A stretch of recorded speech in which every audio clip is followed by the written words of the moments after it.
ചന്ദരൂർ സർക്കാർ higher secondary സ്കൂളിനെ ഹരിത സ്കൂളായി പ്രഖ്യാപിച്ചു.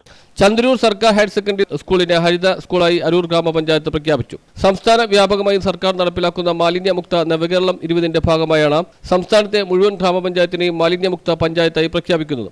ഓരോ ദിവസവും പഞ്ചായത്തിലെ പ്രധാനപ്പെട്ട സ്ഥാപനങ്ങളെ തിരഞ്ഞെടുത്തുകൊണ്ടാണ് പദ്ധതി നടപ്പിലാക്കുന്നത്. കഴിഞ്ഞ ദിവസം അരൂർ വ്യവസായ മേഖലയിലെ ദേശാഭിമാനി വായനശാല ഹരിത വായനശാലയായി പ്രഖ്യാപിച്ചിരുന്നു.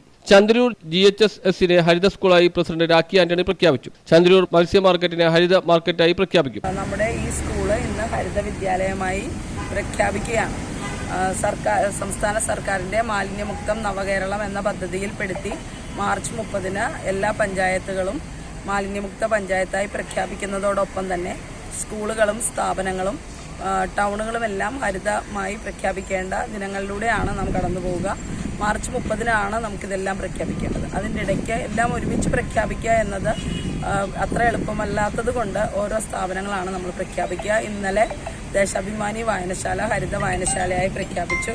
രണ്ടാമത് പ്രഖ്യാപിക്കുന്നത് ഈ ഹരിത വിദ്യാലയമായി പ്രഖ്യാപിക്കുന്നത് മാർച്ച് 30 അരൂർ മാനവീയം വേദിയിൽ നടക്കുന്ന പരിപാടിയിൽ അരൂർ ഗ്രാമപഞ്ചായത്ത് സമ്പൂർണ്ണ ഗ്രാമപഞ്ചായത്തായും പ്രഖ്യാപിക്കും. Telangana standing committee chairperson Seenath Shiyabuddin, വാർഡംഗം Sinimol Manoharan, school PTA president Ithithara Babu, vice president Sanu Pramod, school principal V Leena, ഹരിതകർമ്മ സേനാംഗങ്ങൾ, തൊഴിലുറപ്പ് തൊഴിലാളികൾ എന്നിവർ പങ്കെടുത്തു. News bureau, Aroor.